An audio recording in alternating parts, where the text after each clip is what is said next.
Hello friends, आप जुड़ चुके हैं सूर्योदय क्लासेस के साथ। जैसा कि आपको पता ही है कि भाई अपना नेशनल इनकम जो है टॉपिक चल रहा है अपना, और उससे संबंधित ये अपनी आज की तीसरी क्लास है। अपन ने पहली क्लास में देखा था भाई, इनकी डेफिनेशन देखी थी भाई, राष्ट्रीय आय किसे कहें, घरेलू आय किसे कहें। उसी के साथ ही अपन ने दूसरी क्लास में अपने देखा था कि भाई मौद्रिक जीडीपी, वास्तविक जीडीपी, इनकी अवधारणाओं के बारे में अपन ने पढ़ा था। साथ ही अपने आय की घरेलू अवधारणा तथा राष्ट्रीय अवधारणा के बारे में देखा था। अपने बाजार, मार्केट प्राइस और फैक्टर कॉस्ट के बारे में अपन ने देखा था। तो ये सारी चीज़ें अपन ने कवर कर चुके थे। अब अपने बात आती है कि भाई राष्ट्रीय आय के भाई आकलन करें कैसे करें, या फिर इनके आकलन की जो विधियाँ होती है वो अपने पढ़ना बाकी था। तो अपने राष्ट्रीय आकलन की जो विधियाँ होती है ये तीन प्रकार की होती है, या फिर यूँ कहूँ तो तीन विधियाँ होती है। एक तो होती है अपने आय विधि, एक होती है अपने व्यय विधि, और एक होती है अपने उत्पादन या उत्पाद विधि भी कह सकते हैं इसको, या फिर मूल्यवर्धित विधि। तो ये अपने तीन विधियाँ होती है राष्ट्रीय आय आकलन की। तो सबसे पहले अपने आय का आपको चक्रीय प्रभाव समझना पड़ेगा कि भाई चक्रीय प्रभाव की अपन बात करें तो भाई भाई अपने अर्थव्यवस्था में जो आय का प्रवाह है वो तीन विभिन्न अवस्थाओं से संबंधित है। जैसे कि भाई कोई वस्तु अपन उत्पादन करते हैं तो ये तो क्या हो गया अपना उत्पाद। फिर अपन इसको भी कारक भुगतान होते हैं जिनको अपन आय का सर्जन कैसे होता है, भाई अपना आय कैसे होती है। तो अपन कोई मजदूरी कर रहा है तो अगर उसको मजदूरी अपन देते हैं, या फिर किसी भूमि के ऊपर उस किसी आदमी को अपन किराए दे रहे हैं, तो जो कारक भुगतान होते हैं ना, तो वो किसी आदमी की आय होती है। जैसे अपनी भाई अपन आप मजदूरी कर रहे हो तो आपको जो बदले में जो पैसा जो प्राप्त हो रहा है वो आपकी आय है। तो सबसे पहले आपने क्या उत्पाद बनाने के लिए आपने उत्पाद बनाया, तो एक तो हो गया उत्पाद। आप उत्पाद बनाने के लिए आपने मजदूरी की तो आपको बदले में मिली मजदूरी, तो वो आपकी हो गई आय। और फिर आपने उस आय को आपने खर्च किया तो आपका हो गया व्यय।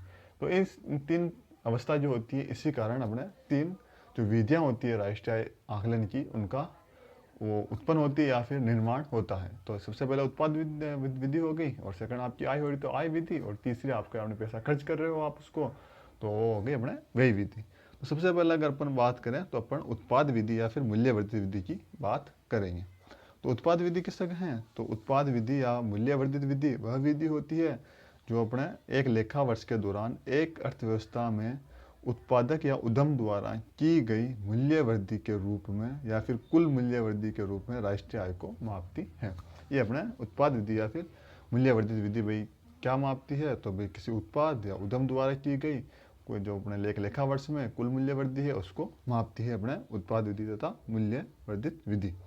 अब आप सोच रहे होंगे कि भाई अपने, हाँ, एक इसका दो नाम ये भी हैं कि भाई इसका आप या तो इसको औद्योगिक उद्यम विधि भी कह सकते हैं, या फिर शुद्ध उत्पाद विधि भी इसको कह सकते हैं। ये अपने इसका दो नाम और याद रखना है। अब आप सोच रहे मूल्य वृद्धि किसे किसे कहते हैं, या फिर तो मूल्य वृद्धि वह होती है कि भाई या तो एक तो उत्पाद का फाइनल मूल्य हो गया, जैसे कोई भी उत्पाद है उसका फाइनल मूल्य हो गया अभी 100 रुपये है, और उसको बनाने में लगा अपने जो वस्तुएं लगी या फिर कच्चा माल लगा, मजदूरी सब जोड़ के उसके लगे अपने 80 रुपये लगे। तो भाई मध्यवर्ती उपभोग कितना हो गया, अभी 80 का हो गया, और उस उत्पाद का मूल्य कितना है, अभी 100 रुपये है, तो कितने की मूल्य वृद्धि हुई, तो भाई अपने 20 रुपये की मूल्य वृद्धि हो गई। तो भाई मूल्य वृद्धि, तो इसको अपन याद करते हैं, तो भाई उत्पाद का मूल्य माइनस मध्यवर्ती उपभोग का मूल्य इजिकल टू क्या हो जाएगा अपने, तो मूल्य वृद्धि। अब उत्पाद का मूल्य किससे कहें, तो भाई अब उत्पाद का मूल्य भी अपने एक साल में अगर कोई भी जितना भी अपना उत्पादन किया है और अगर कुछ भी नहीं बच रहा है अपने पास, मतलब कि स्टॉक बचा नहीं है, सबका सब बिक गया है, तो उस समय अपने उत्पाद का मूल्य और जितनी बिक्री हुई है वो दोनों बराबर होंगे।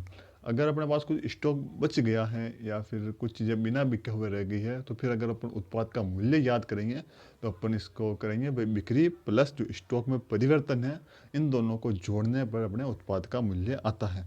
अब अपन आगे बात करें भाई, एक और नया वर्ड आया यहाँ पे स्टॉक में परिवर्तन किसे कहें, तो स्टॉक में परिवर्तन जैसे कि कोई वर्ष है, उसके प्रारंभ में आपके पास कितना स्टॉक था वस्तुओं का, और उसके अंतिम जो वर्ष समाप्ति पर है तो उस समय आपके पास वस्तुओं का कितना स्टॉक है। तो अगर आप अंतिम स्टॉक में से अगर प्रारंभिक स्टॉक घटाएंगे तो आपके पास आ जाएगा स्टॉक में परिवर्तन।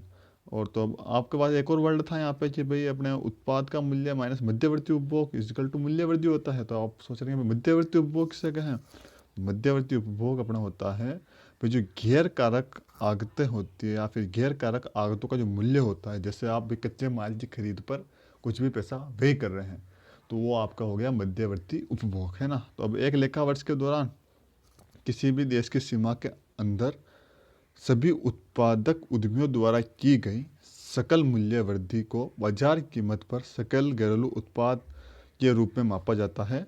तो ये अपने किसके अंदर मापते हैं, तो अपने सकल मूल्य वृद्धि या फिर अपना जो उत्पाद वृद्धि होती है उसके अंदर अपन क्या कैलकुलेट करते हैं, तो अपने उसके अंदर कैलकुलेट करते हैं जीडीपी एट एमपी, ये अपन कैलकुलेट करते हैं। अब मैं बता दूं भाई, नेशनल इनकम को अपन कहते हैं एनएनपी एट एफसी, यानी कि शुद्ध राष्ट्रीय उत्पाद इसके ऊपर फैक्टर कॉस्ट के ऊपर। तो शुद्ध एनएनपी एट एफसी के ऊपर राष्ट्रीय आय के रूप में मापते हैं। तो अब अपन मूल्य वर्धित वृद्धि में तो क्या याद कर रहे हैं, तो भाई अपने जीडीपी एमपी याद कर रहे हैं। अब जीडीपी एमपी को अपने को किस में बदलना है, एनएनपी एफसी में। तो अपन ने अपनी पिछली क्लास में देखा ही था कि भाई इनको बदलने के लिए अपने को क्या क्या करना पड़ता है। तो मैं बता दूं आपको आगे कि भाई जीडीपी एट इसके ऊपर है, एमपी के ऊपर है, तो अपने इसको बदलना है जीडीपी एट अपने या फिर एनएनपी एफसी में बदलना है इसको। तो अगर अपन बात करें तो भी उत्पाद वृद्धि से संबंधित कुछ सावधानियां अपने को रखनी पड़ती हैं। तो सावधानियां तो मतलब कि अपने कौन कौन सा मूल्य इसके अंदर ऐड करें या फिर कौन कौन सा मूल्य इसके अंदर ऐड अपन को नहीं करना है याद करते समय।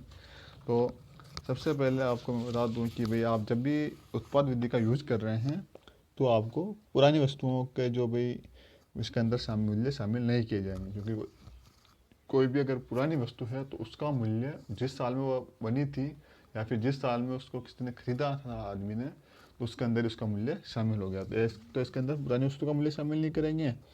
और एक जो अपने जो मध्यवर्ती वस्तुएं होती हैं उनका मूल्य भी शामिल नहीं करेंगे। और जैसे कि आपने कोई जो स्व उपभोग के लिए जो उत्पाद का जो आरोपित मूल्य इसमें शामिल किया जाता है, जैसे कोई भी वस्तु है आपने कोई उत्पाद किया ना, आपने उसको बेचा नहीं, तो और उसका उपभोग अगर आप खुद ही कर रहे हैं तो उसका मूल्य भी इसके अंदर क्या किया जाएगा, तो उसका मूल्य भी इसके अंदर अपने शामिल किया जाएगा। तो ये बात अपने को याद रखनी है कि भाई कौन कौन सी सावधानियां बरती जाए। तो एक तो अपने जो अंतिम जो पुरानी वस्तु है उनका मूल्य इसके अंदर शामिल नहीं किया जाता है।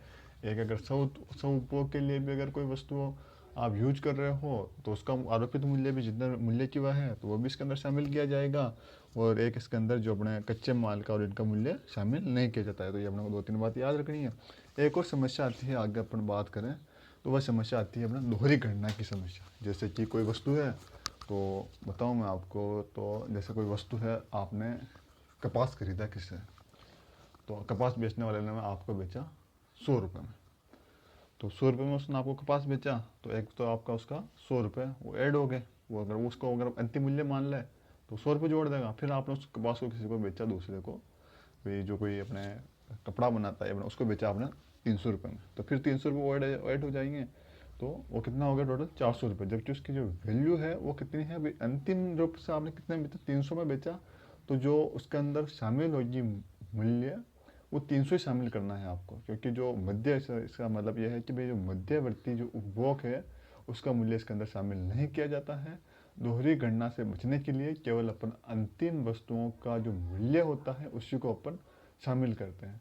और आप सोच रहे हैं भाई अब अंतिम वस्तुएं किससे कहें, तो अंतिम वस्तुएं वह वस्तुएं होती है जो अपने अंतिम उपभोग के लिए तैयार है तथा जिनके अंदर अब कोई भी मूल्य वृद्धि नहीं की जानी है। तो ये अपने को याद रखना है। तो फ्रेंड्स, और मैं उम्मीद करता हूँ कि आपको क्लास अच्छी लगी होगी। और अब अपने दो विधियाँ भी और पढ़नी है अपने को, आय विधि तथा व्यय विधि। तो ये अपनी अगली क्लास में पढ़ेंगे और इससे संबंधित क्वेश्चन भी अपने को करने हैं। तो तब तक के लिए धन्यवाद।